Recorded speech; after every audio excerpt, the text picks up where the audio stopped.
Main buntag yun. So,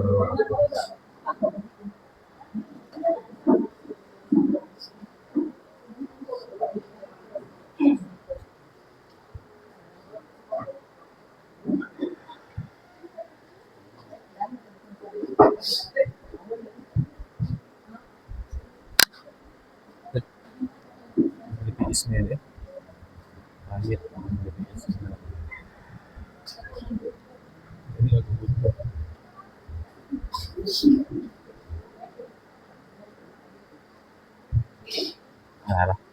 So, main buntag nila. So, pero no, dili na ito gayan. So, again, nag-isgot yapon ta sa Calvinism. Mali sila nagtuo nga ang Diyos at dunay dipili pagabot sa kaluwasan. Dahil nasabtan nato no, last Sunday nag-isgot ta sa Romans 8:28-30. Kung nasabtan nga ganing word nga gatong gipili ng daan sa Greek which is sa English tawag siya nga for new, no? Lahi yan ni Armin ni Armin. Lahi pa yan ni Calvin. No, ato sabton mag-base ta sa pulong igsoon nga pagsabot aning proginosko or kanang nailhan ng daan sa Greek gitawag siya nga proginosko which means formerly known or sa Bisaya pa kaniadto nailhan o nahibalaan na sa unang panahon. Ato nasabtan nga kaning word nga proginosko or sa English nga for new gigamit pud ni siya sa uban nga mga verse. Ug ato nasabtan nga wala ni siya gigamit sa Romans 11:2 just to address nga adunay gipili ng daan sa panawat na buhat ng kalibutan. Pareha ni sa Romans 11:2 no. Nga wala isa likway sa Dios ang iyang katawan nga gipili na niya sukad sa sinugdan. Nga akong i-translate ako sa panalino ang gihisgutan nanin nga mga katawan is katong mga tao sa panahon sa Old Testament like Elias. So, dili ta nag-base no sa lingwahe nila for new, progno. Mato na tuplokon man siya ang uban nga mga saying nga kahulugan no for new. So wala ni siya gigamit just to address nga dunay gipili ang Dios o wala dili ni siya word nga gigamit just to address nga dunay nagipili ang Dios. Kumbaga normal siya nga word no. Wala special ani nga word. Igo lang ni siya gamit na ni siya just to no identify someone nga nailhan na sila adto kana. So wala pa ta nanay naguna no? Nanay na ilhandaan. Nanay una nga nakasinati sa Dios. So dili ni siya normal na dili ni siya one nga word nga tong special bitaw ngayon nga only for election or only for salvation. Dili common ni siya nga pulong igsoon. Same ra gyud sa Acts 26 no. Nasayod na sila kanhi about ni kang Pablo no. Nasayod na sila kanhi og pag makapamatuod kung buot sila nga sugad sa sinugdan ang kinabuhi ako ingon nga usa ka parisyo si Pablo sa una magid usa siya ka parisyo. So yang gisgutan kung kinsa siya sa una. O kaning word nga nasayod na sila kanhi same ra gyapon dito sa Romans 8:29 nga nailhan ng daan. Nailahi na sa Bisaya pero akong sabton sa Greek same ra gyapon no. Proginos contest kung atong tuploko na sa Bible hub, same ra gyapon no, which knew before knew, knowing this beforehand or nailhan na sa una, nailhan ng daan. Same ra gyapon sa 2 Peter no, nasayod na man kamo niini daan. Mga tutuplok ko na sa gitawag gyapon ni siya nga kaning gilinyahan ako gitawag ni siya sa Greek nga Proginos contest same ra gyapon no, which knew from the beginning, umbaga nailhan ng daan. Kailan ako nimo kinsa ka sa una? Mo nang pasabot ni Paul. So Kani nga verse about ni siya sa one letter of encouragement ni Paul no sa mga Romans tungod kay nag-suffer sila kaniadto. And gusto lang niya i-encourage ang katawan sa Roma. Di sila mabalaka. Wala inyo maghadlok. Sa mga pagduwa-duwa, kabalaka. Kay dagan man ginatugis sa Roma. Yan ang gusto i-comfort ang katawan nga ay mo kabalaka kay kaniadto. No, kaniadto. Wala nag-discuss si Paul about sa nga adunay gipili ang Dios so wala pa nabuhat ang kalibutan. Kaya kung sabton sa Romans 8:28-30 nga past tense ang gigamit so pasabot nahitabo kaniadto. So ang consistency nga kung mag-base na sa lingwahe dinhi na masabtan nga ay mo gid ini pasabot. No? Wala ka nag-base sa filosofiya sa tao sa natun-an sa uban niya, no? So, ang gigdan is dili ang katong tao nga gipili sa Dios. So, wala pabuhatang kalibutan igsoon dili ta motuan ang nanay gipili ang Dios, no? Kato na nagisgutan niya agi. Kung dili ang gisgutan ni Paul aning Romans 8:28 is katong mga unang mga katawhan nga unang nakasinati sa Dios, nga unang gipili sa Dios, which is ang Israel, nga unang nga mo'y gigiyan sa Dios. Wala na gigiyan, gitawag yun niya, no? Huwag nasabtan na ito, ang pagpili sa Dios sa ila is dili about salvation, dili servisyo. Sila ang may mong dalan para sa kaluwasan sa tanang katawan. Ato nasabtan sa John 6:44 nga kaning giingon nga walay makaduol daw lagi sa amahan, walay makaduol. So was kung amahan mo'y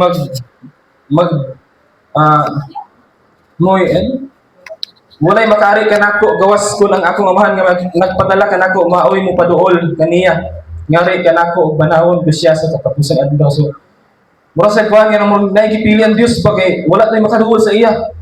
Gawas kong amahan daw mo'y magpadala sa anak, no? Magpadala sa iyang anak.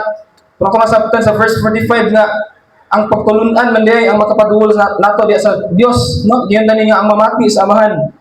Ug magkakatong gikan kaniya mo duol kanako. Kung mag-base lang kita sa mag-focus lang sa usa ka verse, masayop gyud ang imong pagsabot, no? So magbasa ta dapat sabto na to ang context, ang whole chapter para dili ta mag laga-laga og sabot. Kung nag-conclude ka nga adunay election sa verse 44, nagingon na niyo, klaro kayo. Pero pag-abot sa verse 25 kay ang makapaduol man kay moro man pagpaminaw sa pagtulunan sa Dios. So, kung yung pulong sa Dios is power, no? No, na yung mga reference nga nagpamatuod nga pulong gid sa Dios maoy makapaduol sa tao. No? Maoy makaparin niyo. Tawag pa rin nga kahayag ug suga, no? Gatag siya og correction. Saan nga ta may mong matarong, no? So ang teaching or pulong sa Dios mao'y magkapaduol nato kang Christ. So kung kini siya usa ka power of God sa tanan nga motuo kaniya. So dili basta-basta ang pulong sa Dios igso ano. Okay, sama kini sa usa ka espada nga duway sulab mo penetrate gid sa kalag sa taong patay sa sala. No? Parang kinaiyak konsensya iya gini i-trigger sa imo. So walay malabyan sa pulong sa Dios. Tanang tao nga nakaroon sa kalibutan, tanan wala excuse. No? Wala ka naluwas tuod kay wala man ka nagtoo. Kasabot ka sa pulong pero wala ka ni sunod, wala ka ni submit. So bisan pag nasabtan na nimo dili pasabot luwas na ka dito. Kaya tungod kay kinanglan og pagtuo og pagsunod sa Dios. So karon dali ta sa bago nga verse nga gigamit sa mga Calvinian, no? Just to prove nga doon na gipili ang Dios so wala pabuhatang kalibutan. Dili ta sa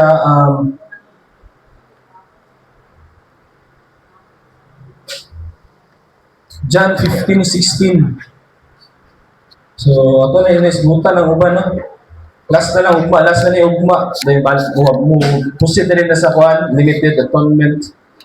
So sa John 15:16, giingon dani nga wala kamo magpili kanako, kundi ako ang nagpili kaninyo. Kung nagtudlo kaninyo aron kamo maglakaw o mamunga sa point of view sa mga Calvinism nga lagi gipilan Dios no magbase lang kita sa usa ka verse mura gyud Calvinism yun ta no wala ako nagpili kaninyo so pagpasabot nila nga aduna lagi gipili ang Dios so kabuhat lang kalibutan mo ni siya usa sa mga strongest verse nga ilang gigamit. So, atong sakton ang context aning John 15:16. So mag-base na sa verse 1 padulong sa 17. Atong sakton sa context no. Ang gignan ni Jesus is few. No, very specific ra yung gignan mga apostol. Wala sa nag-isgot. Wala nag-address ang tanang wala nagignan ng mga tanang tao nila. Sa nga panahon si Cristo ra ang disipulo ang iyang istorya. Maning time nga wala na si Judas. Sa chapter 13 ako basahon nga di palakaw na siya ni Jesus no gignan niya buhaton sa gustong buhaton. So ako masabtan nagisgot si Paul before sa 16 nagisgot si Paul og I am a true vine. Dili gikan ng true vine no. Ang dili mo duol ka nako ang dili mukan sa ako mo stay dili gid mamunga. Nagisgot siya sa verse 8 about sa bear much fruit and so prove to be my disciples. Nag-isip po sa tining about sa commandments na if you will abide in my love just as I have keep my Father's commandments. Nag-isip po sa about sa kuan kanang about sa pag abide sa iyang gugma no. Nagsugo po siya nga love one another. Then sa 16 gingon na niya din nga you did not choose me but I choose you and appointed you that you should go bear fruit and that your fruit should abide, so that whatever you ask the Father in my name, He may give it to you. These things I command you, so that you will love one another. So, gignan ni Jesus isang mga apostol, no? Nasa Calvinism, mga igsoon, ilang pagtuwa ni is, ano na gipilihan Diyos, no? Yung klaro na gano'n, wala, dili ka mo ang una nagkuhan siya. Hindi mo. Hindi ka mo nagpili ka na ako, hindi ako nagpili ka ninyo. So, mo lagi na, pagputlan, naging verse, naging mura, naging Calvinism yun. So, ingan ba sa usa ka Calvinist nga, kinito nga versikulo mo ay usa ka klaro nga pagpamatuod nga Dios nagpili og mga individual alang sa ilang personal nga kaluwasan. Nga, ang problema kay kining tekstual lagi sa Juan nagisgot bahin sa mga tinun-an ug isa ilang pagka-apostol dili kini may tungod sa kaluwasan no usa sa mga Calvinist nga si Muller insi nga kini daw nagdudlo sa doktrina apan ay usa ka Calvinist nga nag-ingon nga kini daw wala na nagisgot about sa election kundi sa pagka-apostol about sa ilang misyon dili sa ilang individual nga kaluwasan. So even though they are both Calvinist, di sila kasi nabot, no? Pero na pagkasakto si James White, no? Calvinist sila dua. Kay si James White, contextualize man po siya sa pulong sa Dios. Yung usa sa nag-ingon nga, dili ni siya about sa pag-election, about siya sa mission nga ihatag sa Dios sa mga apostol. So, ang biblikanhong mga pagpili ang Dios aron mahimong instrumento og magwawali. So, ang Diyos nagpili og nasod sa una, Israel yung gamit, karon pili niya una ang mga apostol nga iyang gamiton aron mahimong instrumento para iwali ang mga balita sa tibuok kalibutan. Nagsugod ginauna sa apostol. Diyan sa Genesis 12:3 nga aron panalanginan ang tanang pamilya sa yuta. So, Israel sa una, nasod karon. Usa sa specific nga tinun-an ni Christ no, ang unang gigamit mahimong pundasyon is ang apostoles. So, ang pagpili, wala kang pasabot ng eksklusibong kaluwasan. Wala pasabot nga, gipili ka, luwas na ka. Kaya ang pagpili, gigamit isa to give task to a specific person like Israel. So, usa kini ka mission, no? Ang pagpili, aron luwason ang kalibutan. So, gipili sa Dios ang Israel para luwason ang kalibutan. Gipili sa Dios ang Israel kay sila rin luwason, no? Ato nang nasabtan sa Romans nga, ang pagpili sa Dios sa Israel, is really about kaluwasan, hindi sa purpose, no? Serbisyo.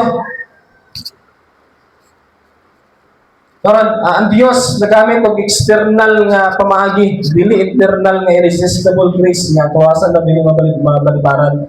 Sahay ang mga pinili nga mensahero gikan sa Israel wala motuman ang Dios migamit og gamhanang external nga mga pamaagi aron gasigon sila sa ilang misyon.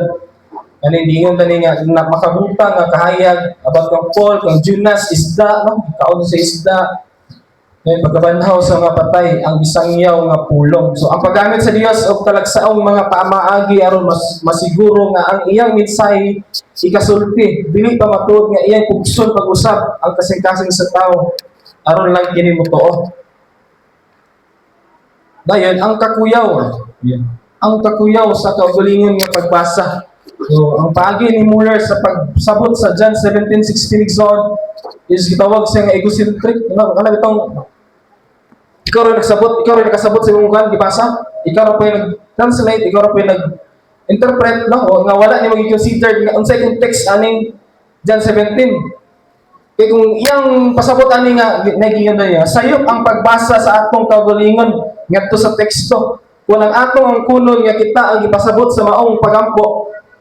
Ato na imaginon nga kita ang ignan ani sa Dios sa John 17:16. Atong gikawatan ang mga apostoles sa ilang special nga o talagsaon nga papel nga gihatag sa amahan. Dili ka apostol, no? May mga verse nga specific only for this group of people, no? Kita pwede mo claim nga kita po na dapat ako sabton nga na mga specific nga verses para lamang atong mga specific nga tao, para lamang atong specific point of time, no? So, importante gid nga atong masabtan una. Kung ato na ang kunon ko, apostol magarta, no? So, ang gignan ni sa Dios ani, ang gignan ni Jesus ani isang mga apostol, dili ang tanang tao, no? Sila may ang pundasyon. So, verse 6 to 9, 19. Kadtong gihatag mo kanako gikan sa kalibutan. Mo ni pagampo ni Christ, no, sa John ni sanita po, no? Gihatag ko kanila ang mga pulong nga imong gihatag kanako. So mo ni ang mga apostolis ang gipasabot ani. Sila may unang pagtulungan, sila may una nga magwali sa maayong balita. Then sa verse 20, wala ako magampo alang kanila lamang kundi alang usab niya atong mutuo kanako pinagi sa ilang gisulti. So maning kita, no? Maning mga tao. Dayon aron ang kalibutan mo to nga ikaw ang nagpadala kanako. So para ni sa tanan, no? Universal. So una apostoles, sunod kita dayon para din sa tanan, no? No, ang katuyuan kung anong wala nagampo si Jesus alang sa kalibutan. Tinuod nga sa sinugdanan sa kapitulo, si Jesus wala nagampo alang sa kalibutan kundi para lamang sa iyang mga apostoles. Apan gibuhat niya kini para sa kaayuhan sa kalibutan, dili aron pagsagdan sila. Giandam niya ang mga galamiton aron ang kalibutan makadungog og maluwas. So para maluwas ang tanang tao makadungog makadungog sa mga balita, nagsugod yun ang foundation una kang Christ sunod sa apostoles. Kung nasabtan nato nga lahi ra ang authority sa mga apostoles, no? Dili sila sama nila ni Arminius nga pwede masayo. Dili sila sama kang Calvin or kang itong mga una nga mga church father. Lahi ang mga apostoles, no? Mas direct, no? Ang kaalam, ang pagsulat nila, dili basta-basta masayip sila. Dili pare sa ato, pwede pa ta masayop, no? Pwede pa ta makoreksyonan. So, apostoles ng unang, ang gignan yun ato sa Romans 8, sa John 15:16. So ang misteryo nga wala gipadayag sa nangaging mga henerasyon karon gipadayag pinaagi sa espiritu ngadto sa mga balaang apostoles o mga propeta. So ang foundation nagsugod gyud sa apostoles o mga propeta. Kini nga grasya gihatag kang Pablo ang labing ubos sa tanan aron isangyaw ngadto sa mga hintil ang dili matugkad nga bahandi ni Kristo. So mo ni pasabot ni Christ, no? Nagipili ko kamo, dili pasabot nga gipili for salvation nga kamo lang. Yung ang pagpili kang Christ sa mga apostoles is paghatag kanila og titulo o task o tahas. Sila ang unang magwali sa maayong balita. Manang pagpasabot nga gipili, no? Pagpasabot itagaan og task. Ang pagpili kang Pablo mo ay usa ka administratibong tahas, dili usa ka sumbanan kung giunsa pagluwas ang matag individual. So, para kayo, no? Gipili si Paul para dili lang luwason siya, gipili siya para kay kung doon na sa ibaton nga purpose para sa Dios. Dayon, ang pagpamatuod ni Pedro pinili ng mga saksi.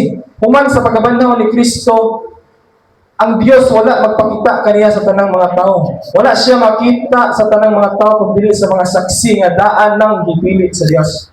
Pinaagi ka namo nga nangaon ng nanginom uban kaniya. Dayon, ang Dios mipanayag sa iyang kaugalingon sa pipila aron sila mosangyaw niini ngadto sa tanang nga motuo. Dayon ang bintaha sa audio, mga tig-amping sa pulong. Sa man yung bintaha sa pag-audio. Dako kayo sa tanang paagi una sa tanan kanila gipiyal ang mismong mga pulong sa Dios, no? So katong gipasabot ni Christ nga gipili ta mo para sa usa ka tahas, no? Ang pagpili sa Dios sa Israel o apostol dili bahin sa favoritism. Sila na pilion kay sila na nagpili. So dili niya na atong pasabot, no? Dipili sila tungod kay para nasa libuhaton para maluwas o mabless sa katawhan sa kalibutan. Usa kini kadakong responsibilidad. Sila ang gisaligan nga modala sa mensahe alang kanatong tanan. Sugod gina sa mga apostol, no? Ug mga propeta.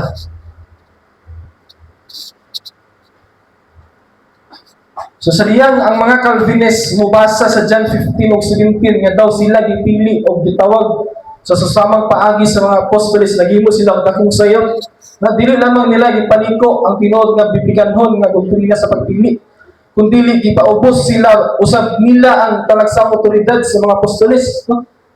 So dili nila mabangga, no, nga ang apostoles, no, grabe yung otoridad gihatag sa Dios sa ila. Mo lang ako mabasa ta to so ano na kisay gigna na ni. So nga maoy pundasyon sa atong pagtuo. Kita nga tigdawat sa ilang mensahe, dili mga kapuli sa ilang posisyon. Maning naiban po na yun na bigit mo to nga wala nga nanay nga napay apostol karon, no? Nga same authority sa 12 apostles. So may mga born again church karon nga nay gato sila nga napay apostol, no? Nga may tabuan na next topic kasi yung naisubutan. So karon sa Calvinist, no? Nag-base sa John 16, 17 ba ito? Nga, para sa ila, no? Eksklusibo, para lamang sa pipila. No? Nag-isgot sila kaluwasan. Para nila, tumong mao ang pagluwas sa pipila o pagsagad sa uban, no? Dahil na. Last na. Dahil sa ato, no? Nagbuta nga, instrumental na paggamit ang pag-ingon nga pagpili is gimo, nga tawag kag gipili sa Dios tungod kay aduna kay buhaton nga specific task same sa mga apostles. Ang tumong mao ang pagpanalangin ug pagdala sa ebanghelyo ngadto sa tibuok kalibutan. So matubot mo sa proteksyon, no? Ato rin tiwasad nga pag-ingon ni Christ ganiya sa John, wala to nagisgot about kaluwasan. Nagisgot to sa about sa tahas nga ihatag sa Dios sa ila.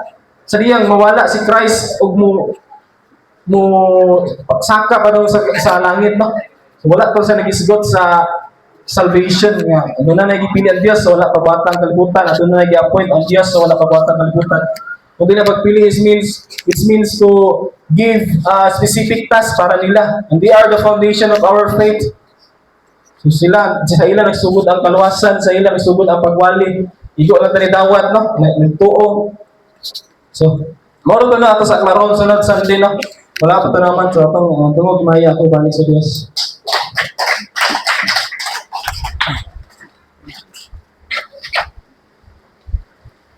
Glory and honor to God alone. Mayong buntag sa tanan. Maayong bigay ang Diyos sa ating nabuhin. Happy this day. Marami kamay po ang Diyos sa ating nabuhin. Marami kamay po. Salamat tayo mga Lord. Salamat po kami. So, yami na pagdaran sa pagdaran